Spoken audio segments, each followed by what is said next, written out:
ভারতীয় হসপিটালগুলোতে সম্প্রতি সময়ে দেখা যাচ্ছে যে ভারতের পতাকা অবমাননা এবং বাংলার ইসকন ইস্যুতে ভারতীয় যেসব বিজেপির মন্ত্রীরা রয়েছেন এবং নেতৃস্থানীয়রা রয়েছে তারা ঘোষণা দিয়েছে যে ভারতীয় ভিসা বন্ধ করে দেওয়া এবং ভারতীয় যে হসপিটালগুলোতে বাংলাদেশি রোগীরা চিকিৎসা সেবা নিতে যায় তো এটি বন্ধ করে দেওয়ার একটি ঘোষণা মানে শোনা গেছে ভারতের বিজেপির নেতা এবং চিকিৎসকদের তরফ থেকে। তো এই ব্যাপারটিকে আপনি একজন সাধারণ জনগণ হিসেবে কীভাবে দেখছেন? না, এটা আপনি ঠিক না। কিভাবে ঠিক না? যেমন আমার বাংলাদেশে যে চিকিৎসাটার জন্য আমরা আপনার বাংলা ইন্ডিয়া থেকে আমরা যাই, কথা বুঝছেন, তো ওই চিকিৎসাটা যদি না পাই আমরা, ঠিক আছে, তো আমার জন্য অনেক অসুবিধা, ঠিক আছে।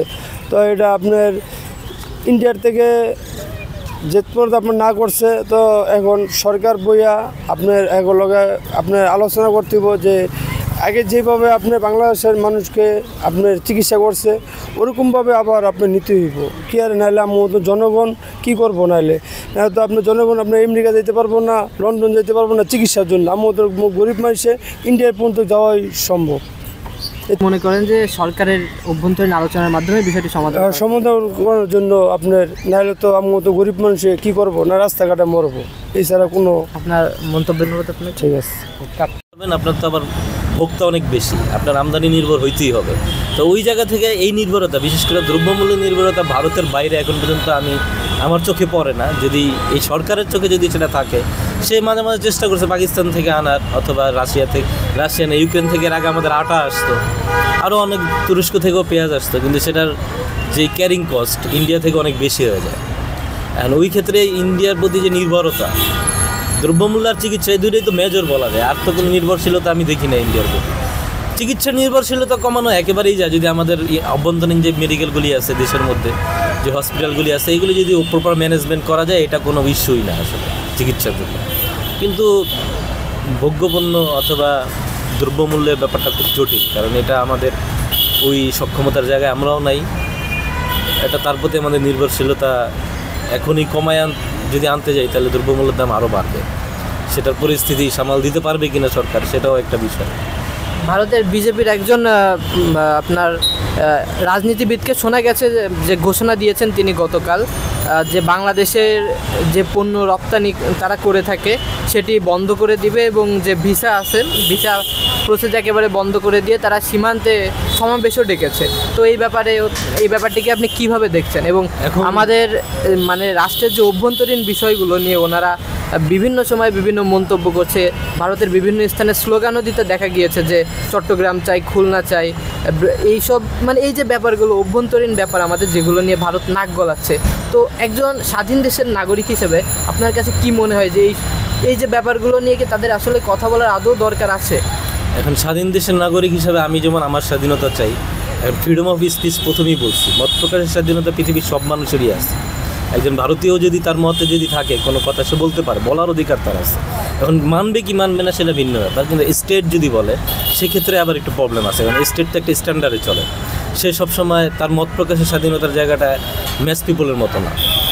সে যেটা রাজনৈতিক ব্যক্তিত্ব যখন এইভাবে বক্তব্য বলতে পারে, সে এটা তার বলার অধিকার আছে। ফ্রিডম অফ রাইটসের জায়গায় মানে ফ্রিডম অফ স্পিচটা একজন পলিটিশিয়ান বলতে পারে, কিন্তু স্টেট বলতে পারে না। যেমন পররাষ্ট্র মন্ত্রণালয় থেকে এই চিন্ময় গ্রেপ্তার হওয়ার পর দেখলাম তার একটা বিবৃতি দিচ্ছে, এইটা যেমন বলার ক্ষেত্রে অনেক সতর্কতার ব্যাপার আছে। কিন্তু অনেক রাজনীতিবিদ বাংলাদেশের আমি যেটা দেখলাম যে এই আনসারুল্লাহ বাংলা টিমের হেড, সেও তো ভারত নিয়ে অনেক কথা বলছে। সে তুরস্ক মিডিল ইস্ট পর্যন্ত সবই তো সে বলে মনে করে ইসলামিক রাষ্ট্র, কারণ সেও সেটা বলতে পারে। বলার অধিকার সবাইকে দিতে হবে, কিন্তু আপনি মানবেন কি মানবেন না সেটা ভিন্ন ব্যাপার। অথবা এটা স্টেট বলতে পারবে না যে আমি এটা মানি, স্টেটের স্ট্যান্ডার্ড স্টেট মেনটেন করবে। কিন্তু ম্যাস পিপল অথবা নেতা নেতৃত্ব যারা আছে, তাদের ফ্রিডম অফ স্পিচের জায়গায় তারা বাংলাদেশ না, তারা ইচ্ছা করলে এখন আমেরিকারও রাষ্ট্র ঘোষণা দিয়ে দিতে পারে, কিন্তু সেটা তারা বলতে পারে, বলার অধিকার তাদের আছে। কিন্তু আমি যদি এই বলার অধিকারটা যদি নেগেটিভলি দেখি, তাহলে আলটিমেটলি আমি গণতান্ত্রিক জায়গাটা বুঝতেছি না। মানে ফ্রিডম অফ স্পিচ, মত প্রকাশের স্বাধীনতা কি, এটা আমরা ক্লিয়ার না, অনেকেই ক্লিয়ার না।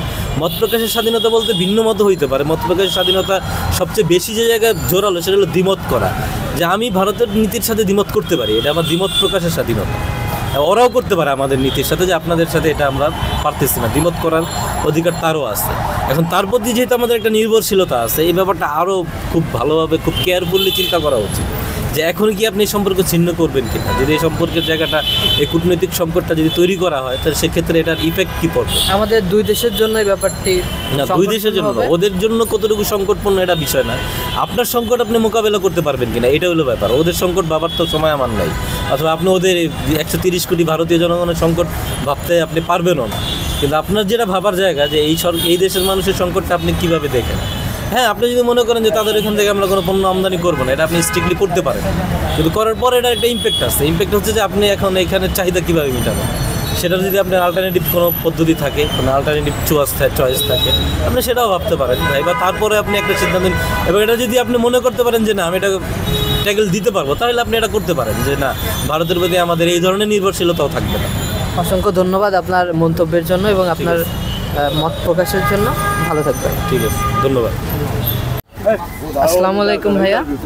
ভারত বাংলাদেশ সম্পর্কের যে অবনতির বিষয়টি বর্তমানে লক্ষ্য করা যাচ্ছে এবং তারই প্রেক্ষিতে ভারতীয় একটি হসপিটাল ঘোষণা দিয়েছে যে তারা বাংলাদেশি রোগীদের আর চিকিৎসা করবে না। এবং ভারতের একজন বিজেপির নেতা তিনি ঘোষণা দিয়েছেন যে বাংলাদেশিদের যে ভিসা চিকিৎসার জন্য বাংলাদেশিরা ভারতে যায় এবং পণ্য আমদানি রপ্তানির ব্যাপারটি তো ভিসা বন্ধ করে দেওয়ার ঘোষণা দিয়েছেন এবং চিকিৎসা সেবা দেওয়াও বন্ধ করে দেওয়ার একটা দাবি শোনা যাচ্ছে ওদের পক্ষ থেকে। তো এই ব্যাপারটিকে আপনি কিভাবে দেখছেন? আসলে এই ব্যাপারটিকে এইভাবে দেখতেছি, মানে ভারত বাংলাদেশের যে বন্ধুত্বপূর্ণ সম্পর্ক, এখানে আসলে বিজেপির যে নেতা যে ধরনের বক্তব্য দিচ্ছে সেটা আসলে বন্ধুত্বের সম্পর্কের স্পিরিটের টোটালি আসলে অপোজিট।